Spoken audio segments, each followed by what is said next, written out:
You're wrong about Jimmy Kimmel. Read NRA versus Vallow, Barnard Carr. SCC violated the First Amendment. Okay, I mean... Wait, how am I wrong?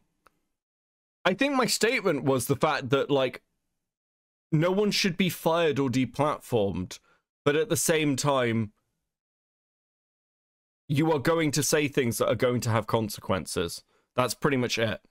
We don't want those consequences, but obviously freedom of speech is not freedom from consequences was like my only statement. I think it's pretty well stated, the fact that, like, you're saying it wasn't crazy and compared it to Tucker. Oh, I said, okay, when I said it wasn't crazy, I just mean it wasn't unique. I think the situation's obviously fucking crazy. But it's like, it's not, he's not the first person to be removed from a network for what he said, right? But it's obviously because of political power, political pressure. And, I mean, these are obviously free speech they're like, the conversation obviously isn't just about free speech. Tucker was fired because he lost Fox money in a civil suit after it was proven he defamed someone. The state pressuring, coercing a private business. Sure, maybe Tucker's not a good comparison. Okay. So do you think that, like... Actually, Kuihman, do you want to talk about this? I'm actually not against talking about this. This is, like, free speech politics, but, like, otherwise I'm doing it from chat. We could, like, have a conversation about, like, where the violations come in. Because I think maybe then you could go for, like, more comparable things for people who've said stuff. Okay, there we go. Hey, buddy. Hello. So yeah, so why is it? Yeah, I was listening to the start of your stream. I just heard you say Harry Sisson's retarded. This isn't crazy, and compared it to Tucker. And I was like, okay, well, that's just like that's not a good comparison at all. Okay, no, that's fair. I think okay, let's take the Harry Sisson thing first. Harry Sisson's ridiculous because Harry Sisson celebrated the firing of a guy who said that he was a fascist on Jubilee. Sure, for the doxing thing, that makes sense to compare that, but that's nothing to do with the state. So it's a bad comparison for Jimmy Kimmel, because this is literally like the chair of the FCC violating the First Amendment. Yeah, which, wait, is it a First Amendment? Okay, so... Yeah, so the Supreme Court case, okay.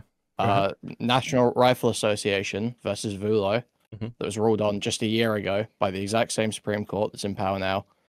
They ruled that it's unconstitutional for a government official to coerce a private business in a way that favors or disfavors a viewpoint by the government.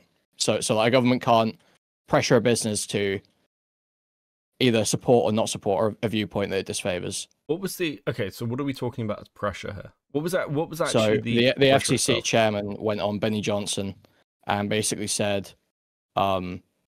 you know, some of these networks might want to preempt Jimmy Kimmel. You know, we can do this. He said exactly these words. We can do this the easy way or the hard way, and laid out how they could revoke broadcasting licenses. I mean, look, we can do this the easy way or the hard way. These companies can find ways to change conduct, to take action, frankly, on Kimmel, or, you know, there's going to be additional work for the FCC ahead. Okay, yeah, that seems fair enough. Yeah, I don't think I disagree. So yeah, it's just like from everything I've seen, it's like a total blatant First Amendment violation. So it was just sweeping for it like crazy. Yeah, I mean, at this point, they've completely abandoned the mask, right? It's the same. I mean, one of the things I've been saying through like the whole of this stream is essentially we're kind of at the point where I said earlier, the people, it's not that the left and right have similar ideologies, it's the people who push shit like this are the same sort of people. I think I compared them to window twitchers. So when you had people in sort of like on the far left side or the left side who are happy to see people get fired, they're exactly the same sort of people on the right who are also happy to weaponize this. Those two people who have genuine principles about freedom of speech, or that they will defend people they hate saying things that they hate on the basis that you should have the right to speak, right? Yeah, it's just crazy that like the only right winger who's saying anything about this right now is like Ted Cruz. Is that crazy? I don't think that's. I think it's crazy he's the only one. I don't think it's crazy that Ted Cruz is saying it. Ted Cruz has That's a fairly... Well, yeah, but I would hope there would be like, 50 Ted Cruz's instead of one. Well, who's left? You would, right? Based on, well, I mean, most of the old Republicans are still there that just bent the knee to Trump completely, right? I think most of them that didn't have been forced out, and the kind of never Trumpers or Chiners have lost any sort of like establishment power. I mean, the last person who was like, fuck, sorry, I'm knackered, so my brain is going. Governor of Florida, who ran against Trump. Because Cruz has form, at least, because Trump accused his dad of being the Zodiac killer at one point. But you've got, I'm trying to think who on the right is actually left from kind of that old group. Like, you had people like McCain, but they're all, dead and gone. And, well, even like people like the Tea Party, I mean, well, the other one's crazy. I mean, I don't know what Rubio's said about free speech, but Rubio's like totally sold his soul on Ukraine because he was like pro-Ukraine like a while ago, and now he's just totally Trump gimp, just like going around the world with him. It's very gay. But yeah, I mean, I already came on about the Jimmy Kimmel stuff. I don't know if there's anything else to speak about. I'm trying. So one of the things that I'm talking about with this is the fact that I think that one thing that's missing from the conversation is Destiny talks a lot about this, and it's a lot of whataboutism of like, well, the right's got podcasters, I think. But I think one of the things that's missing from the conversation is generally what people have seen in other aspects of their lives. Like, so the example I used was in the corporate world, for example. Like, most of us have seen increases of, or we could use the gaming industry. So the less focus hasn't been on the online space in the way the rights has over the last like 15 years. Been much more in the corporate space. So things like diversity programs, Sweet Baby Inc. I'm just pulling examples out. But the culture war by the left has been waged in a very different way to the way the culture war in the right has been engaged in. So missing that side of the conversation, because I don't know what you think about the fact that, there's definitely been pressure from left-wing groups to remove people who've been too right-wing in the state. And even like looking at like Trump being deplatformed from Twitter, for example. What are you asking me? I'm asking, I mean, so for example, when Kamala said that Trump should be deplatformed from Twitter, is that a government official interfering or applying pressure, do you think?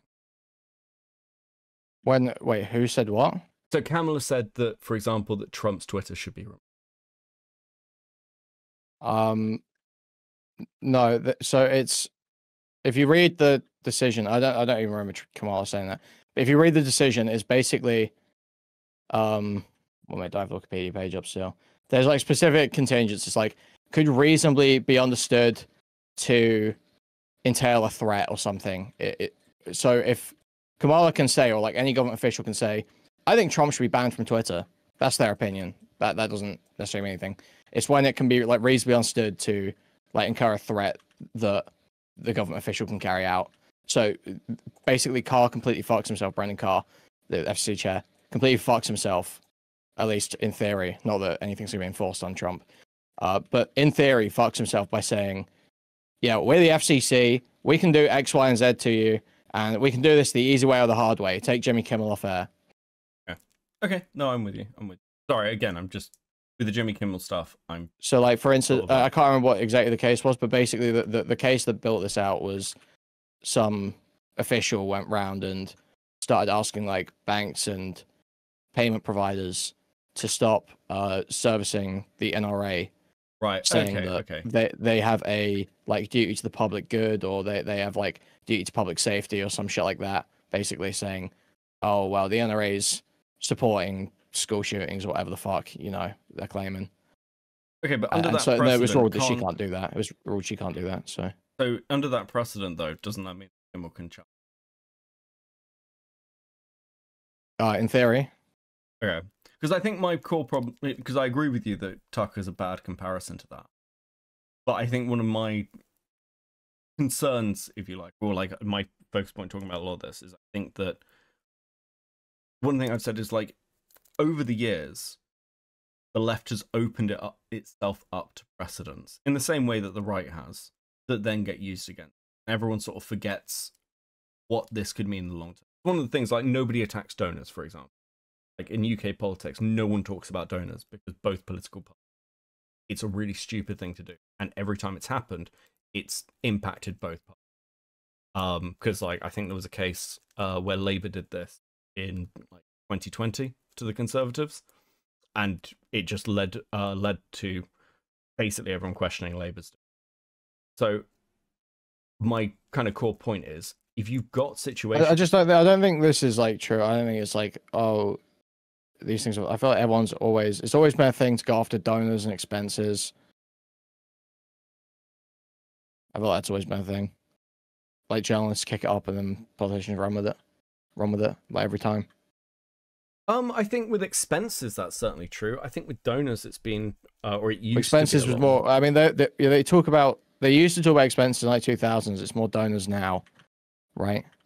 I think that became more of a thing when Labour started pushing it because their like major donor base was and the Conservatives. Well, I mean, they still don't like. I mean, they still have like more, support than the Conservatives in that kind of way. But like the donor complaints about Labour are fucking retarded every time. Like, even the fucking Angela Rayner shit recently, which wasn't donor shit, that was like tag shit, is like so minor. It's only bad because she's specifically the housing secretary. Well, yeah, so it's a like particularly bad optical look, right? Yeah, exactly. It's just like, oh, you're a housing secretary and you didn't pay tax on your house. It's just like one of those dumb things, which is like such an easy attack, but it's not. It doesn't actually really fucking mean anything. Whereas like the insane levels of like corruption that were on like the PPE contracts throughout COVID with the Tories is just like, it's like fucking incomparable. The corruption and the expensive shit and the donor shit, it's like totally fucking incomparable. So it's like a totally unserious complaint when everyone brings that shit up anyway about Labour. I don't disagree with you, but I do think it's with Labour. It's one of those sort of learn from it. I think that would be my core like complaint, I guess. Like, you watch the Conservatives do insane shit and then don't protect your own party from those.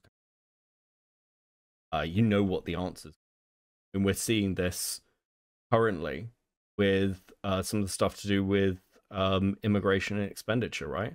Like with the welfare stuff that happened right when Starmer came in. Like, you've seen what the impacts have been of the welfare. One of the Labour's first things is to come in and attack welfare. I know that there are reasons behind that, and they're complicated. Expenditure and everything. Essentially, the fact that the UK broke, but it's like, well, your first public thing is looking exactly the same as where the Conservatives have been for the last 14 years. When you come in on the basis, okay. Yeah, but that's the thing, is like no other party would have done anything different when they came in. Those were decisions that kind of had to be made. The winter fuel payment thing, the Conservatives have been planning to do it fucking ages anyway. Sure. Like, the idea that, in a democracy, you kind of have to measure the parties by the other parties a little bit, Like, if every other party is going to make the exact same decision in the same position, it's kind of like a fucking wash. It's like, is that really a point against them? I understand it's like, it looks bad. Yeah, the general fucking retard thinks, oh yeah, it's so terrible they took the winter fuel payment away. But the winter fuel payment is like a bad policy anyway. Having it universal goes to a bunch of fucking pensioners that don't need it. And it was a decision that was going to be made by any government that came in. And then, I mean, you're saying about immigration, like, people want reforming, but every solution reform have is totally unworkable. Like, you're gonna need more than fucking winter fuel payment cuts to build detention centers for immigrants, like they want to do. Like, it's going to be insane spending. Oh yeah, like, so the idea that any other party or right, like any other party or has any better solutions than what Labour's been doing right now is like absurd. The communication from Labour sucks, but I mean, complaints about policy or corruption, it's like, I just don't take them particularly seriously. I think policy's been fine. I don't think there's anything massively corrupt happening. I don't know if it's a problem with corruption so much as a complaint about potential incompetence, because I think part of the problem that you're sort of facing as like what we're facing in the UK, right? And the reason the polls are the way they do is because we're a year and a half in, and it feels like it's exactly the same. And what people are desperate for is at least something that feels like a change. I mean, interestingly, like, something came out recently of the fact that Labour's like approval ratings for things like environmental stuff are incredibly low. Labour's. Wait, have you seen the new Green Party leader? I've heard shit, but I haven't like actually followed it. There's a Sun article from 2013 about him, from when he was a hypnotherapist, and he claimed to the Sun that he could make women's tits bigger. Oh, I saw. Yeah, I did see that. Jesus. I mean, that doesn't surprise me. I mean, the last time the Green Party were elected anywhere was in France, and it was such a catastrophe that it crashed the party's popularity into the ground. They had like 3 mayors. I just wish the Green Party and Corbyn would just fuck off, man. I mean, I was talking about Corbyn earlier. I think Corbyn had potential if he'd not been surrounded by people like McDonald on one side and Diane Abbott on the other. And also then, like, I mean, for me, the Brexit stuff with Corbyn made literally no sense. You had somebody who literally is the reason people on the left were Eurosceptics all through the 90s and early 2000s, and has voted against everything to do with the EU, their entire parliamentary history. Them being on the Remain side was just fucking bizarre. And not to mention the fact, I mean, again, Labour would never be elected. Or at least, I think someone just needs to. I think Labour needs to take the plunge and just start pushing to rejoin the EU. I don't know. I don't know what the point would be at this. What do you mean? What the point would be? Well, I mean, okay. Try and slightly claw back some of the, fucking ground that we had before, because it's not getting any better outside. Okay, sure. Like, again, I don't. It's literally everything. It's so crazy that everything the fucking reform supporters are crying about is literally the fault of Nigel Farage, when the reason why we've got so many fucking small boats is because we left the EU, and the reason we've got so many fucking Muslims is because we left the EU, and the reason why we've got such terrible economy right now is because we left the EU. The reason why we're getting raped by America is because we left the EU. Well, I mean, okay. So partly yes and no. I disagree with you on one point. So pre-COVID, our GDP had recovered. You can check the stats for this. Our GDP had basically recovered to what it was before we'd left. So like, so much of our GDP is tied up in London anyway, which is pretty much unaffected by the EU. I mean, we're a service-based economy. I think it's like, I'd have to go by the 2017 numbers, because I haven't looked at any. But like 2017, and Cameron had concerns about this during his premiership. Our GDP is based in something like ranging from 74 to like 82% service-based, which is astronomically high. We have like a moderately sized construction industry. I think that's the next largest, and then like we don't really have much of an agricultural base. We're not producing much industrial stuff. Like, we have no diversity in this country. So with bringing stuff in from the EU, largely we're importing. There's not much we export, realistically. So like, a trade deal makes sense because it makes our imports cheap. Realistically, yes, we get grants and things, and that supports things like our agricultural industry. Again, we're not exporting much, and it's not like we have the slaughterhouse industry in the country to actually feed the country. This is one of the jokes about, oh, well, the UK could feed itself. No, we can't. We have enough land to farm the animals to feed the country. We don't have the slaughterhouses for it. We've closed everything. We've closed the steel mills. We've closed our mines. So we have other issues there that are just completely impossible to address. I mean, the deal that Theresa May brought back, like during her premiership, made an awful lot of sense, but everyone bitched and fought about it because it wasn't this hard, full Brexit. And on the left, they just wanted to tear it apart because they refused to do anything that would in some way mitigate it. That deal that came back should have been the one that Britain took, because anybody would tell you that was the deal that we would always end up with if we were leaving the EU but wanted to remain in the trade agreement, because it's the same deal essentially. It was actually a little bit better than the one country like Sweden had. So the like stagnation of the political environment has been a problem for like well over a decade now. But our economy didn't truly crash until Liz Truss drove it into a wall. And well, that's an issue completely separate to Europe and to do with destabilizing essentially the UK's economic base, which is London. So I don't know how rejoining the EU solves that problem, especially if the EU. I mean, it solves a whole fuck ton of other problems. It makes it easier to start the economy. It sorts out some of the immigration problems because it gives us more control over small boats, for example. So theoretically speaking, those shouldn't be like an issue in the way that it should be France's responsibility, obviously. Well, yeah, because they the way they are essentially coming in as refugees, and the way those laws work is you should settle in the country that you land in, which is why the country. But obviously that's not going to happen. People are going to try and do this either way. So I mean, being in the EU was just like nothing but benefit for everything on immigration.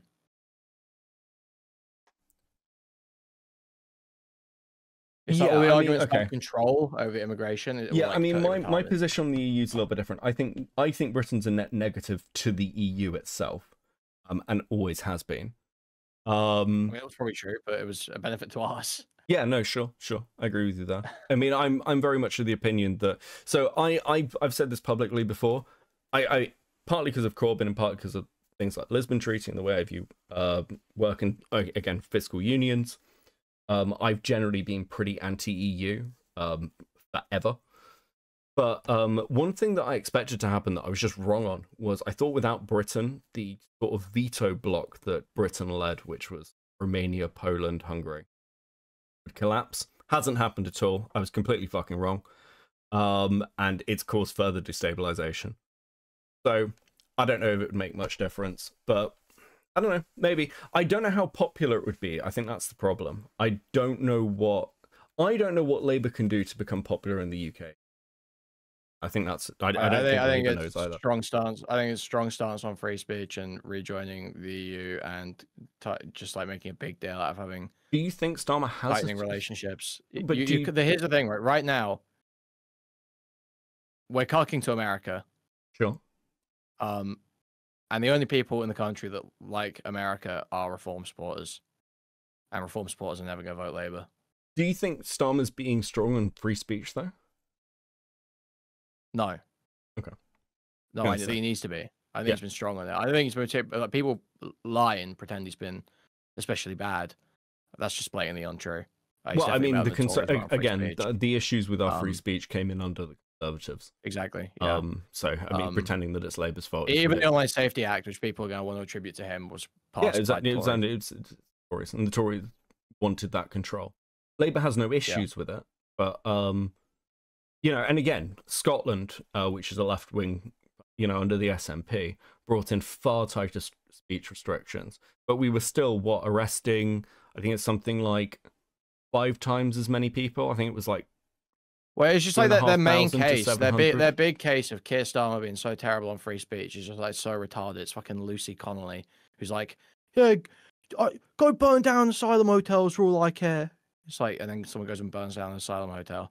It's like, okay, I don't think she should be put in prison, but come on. Do you think there was an issue with the fact people are getting jailed over jokes? People being put in prison over jokes, over just putting tweets up. It's not just a tweet, is it? She was talking about burning down hotels.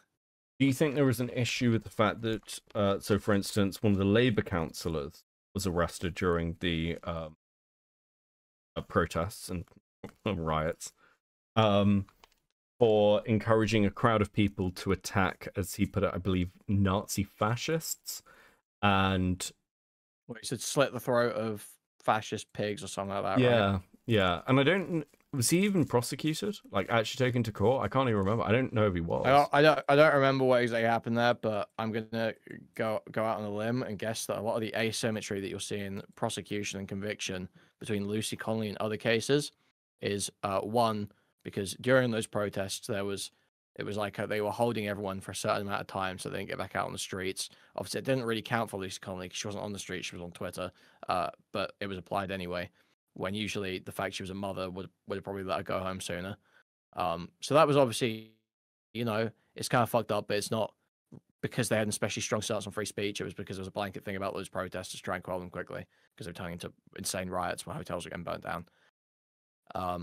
So that's the first thing. And then the other thing is that she pled guilty because she thought she was just totally fucked or something. And that was just like wrong. And she was an idiot and got bad advice, bad legal advice. Yeah, I definitely think that's. What do you think about the people, the recent, guilty, I believe it's 2 recordings, people being arrested for calling?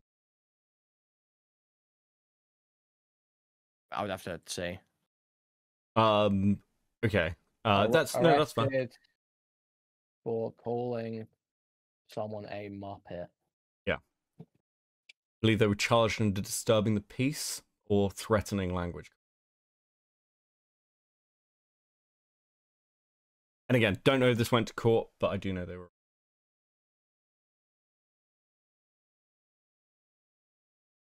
It's a video from 2022. Wait, no way it's that old. Yeah. It's just being recirculated and claiming it's right now. Well, my understanding is they have actually loosened a lot of the sort of like amount they enforce. Dude, I'm so fucking sick of some of this. Like, it's actually frustrating. Just seeing videos that are just from fucking 3 years ago, going around as if they're like happening right now. Dude, like it's I'm pretty good at fact checking. It's like some of the stuff that happened with Tyler, and they were showing a picture of like, this is Tyler at a Palestine protest, and it's like a completely different fucking guy. And there's one that's circulating, just like completely separate. There's a college lecturer bitching at a student for like turning in his papers, but this is completely fake. There's like several of these fucking videos, and it's so hard to spot them. And I'm just like, dude, I'm starting to think. I saw the Friendly Geordies talking about this, being like social media experiments failed, and I think I just agree with him. I'm starting to really, and it's not even just AI. It's just so hard to spot this stuff. It's frustrating, dude. Yeah, I don't know what the solution is. It's just fucked. Yeah, it is. It is slightly horrifying. I mean, okay. The other thing I wanted to ask you as well is like, what's your position on Destiny with this whole the rhetoric position he's in it? What, saying that he won't condemn? Yeah. Well, he's not even saying he won't condemn. He's saying like, he won't do anything. He has condemned several times. He has actually condemned it several times. He's like slipped his position by mistake. Yeah. But he says that you shouldn't condemn it. I think that's retarded. Yeah, I think the argument I made earlier was part of the problem is there are obviously situations where we accept political violence, like for instance the American Revolution is political violence. But we generally accept those positions only in and the acceptance of political violence is acceptable is a position of you have no other democratic option. So saying that it's justified is the admittance that the political system is broken. That's generally why you don't do it. So I think that if you are there's like a stillman version of what Destiny's saying, where it's like he's not saying violence is justified now. What he is saying is you shouldn't condemn violence because you should make sure that conservatives are aware, Republicans are aware, that if it keeps hurtling towards the death of democracy, basically, the death of their republic, which is where they're heading, if it keeps hurtling that way, that's the way they're heading. That ends in violence. That has to end in violence. You cannot allow your democracy to be taken from you. If Trump goes for a third term, if he rigs the midterms, whatever, ultimately, January 6th would have been justified if Trump was telling the truth about it. Same here. If it is the case that your democracy fails, obviously then you can start doing stuff. And so to say now, to right now be going, oh yeah, it's just so terrible what happened to Charlie Kirk. It's so terrible what happened to Charlie Kirk. It is to or like to say, well, you can possibly even say that, but to go, I condemn political violence in all its forms. Well, you don't, do you? No one actually condemns political violence in all of its forms. Everyone agrees that ultimately one day there could be a situation where everything is so fucked that you have to, that is the only option. Any reasonable person thinks that. You'd have to be retarded to disagree with that statement. So to give the platitude, to give the ground on sort of the platitude of condemnation and to quell your own side in the process is like a bad strategic move, because you're at the precipice, so you shouldn't try and back people off. You should remind people we're on the precipice. I can see that, Steel Man. I think Destiny's incredibly fucking bad at it. Yeah, I mean, I think the right move, I don't even agree with that. I think really the right move is to say, yeah, it's bad, what do you want me to say, and then move on and make your point. But Destiny seems to have forgotten the art of doing that. Yeah. I mean, I think this started to go downhill after the fireman tweet, where he sort of tried to go mask off or some shit. I don't really understand why this was the decision he made, but sure. Yeah, it seems like the easiest thing in the world just to condemn it and move on. I do think that the whole unfuck... I'm surprised they even did this. I'm surprised they didn't just cancel the event. Because the Unfuck America tour was directly in opposition to Kirk. I mean, that was the inspiration for it. Like, do what Charlie Kirk does, but for the left. Like, it seems like, obviously, the response you're going to get is, you focus this around Charlie, maybe don't run the event. I mean, that not even out of a respect thing, just it seemed like an obvious optical choice. Say, hey, listen, everything that's happening, we need to... No, I don't think that. I think they should have cancelled the event because Destiny was baiting an assassination, with the shit he was saying in the last week. I think they should have cancelled it because they were baiting a mass shooting, and it was a safety risk. Obviously, nothing happened, which is great, but I think they should have cancelled it because it was an insane safety risk with all the shit Destiny was saying.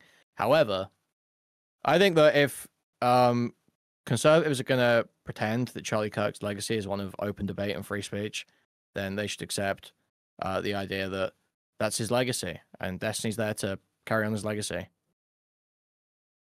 Well, that would have been a better... sides, you know? Yeah, that would have been a better optical decision, certainly. I don't know these people are that intelligent. Okay, no, fair enough. Well, yeah, I appreciate the correction on Kimmel. I didn't realize that the pressure had directly come from the FCC. Yeah, he went on Benny Johnson, said some crazy shit. I mean, I think the question will be as Benny well... Johnson, Russian asset, by the way. Benny Johnson, a Russian asset who was paid by Russia. Is that actually confirmed? Is that... or Yeah, he was one of the Tenet Media fucking hacks. Okay, but is that... Okay, are we saying that the Tenet Media are necessarily like... The problem I'm sorry, when you were getting a huge amount of money from a sketchy source that they were aware it was sketchy, they asked very base level questions, got very base level information back. I thought with the Tenet stuff there was no obligation for anything. We're giving you money. It was like a progressive victory of chorus type thing where they give them money and also give them sort of like hints on, you know, what's good messaging. Like, maybe it'd be a good idea to today in your show say something about like how Ukraine is like the greatest threat to America. Maybe you could say about how Ukrainian refugees are really scary, and if they come to your country's going to fall. Maybe you could say something about like, I don't know, how the Donbass is like ethnically Russian. You know, maybe just some ideas. Fuck, okay. I didn't realize they'd been that involved from what Tim Pool had been saying, and Tim Pool was getting given talking points and everything. We are really fucked. Yeah. Okay. I mean, I'd be really interested to know if Sargon and Lotus Eaters have been involved in any of this shit as well. That's sort of like always tip of my mind because Sargon's path. Sargon was a fucking Unite the Right, or not Unite the Right. That's the Charlottesville thing. Unite the Kingdom the other day. He was a fucking Tommy Robinson's rally. Oh really? Yeah. I'll be interested to see what happens with Sargon if Reform gets into power, though. Wait, have you seen the rap I posted on Twitter from United Kingdom? No. Oh, also, saying that, so somebody said you had Erudite's perspective from the college questions. She was filming outside when they were doing the thing at the tent. Can you send that over as well? I'm interested. Yeah, the first one seems to be gone. What do you think of her? What do you think of her question to Destiny? Oh, I skipped it. So mean, dude. It's worth a watch, actually. She was like she's like just doing this. Destiny. I assume it was. Destiny, don't you think like your rhetoric's a bit too much? Do you think it's a bit too crazy?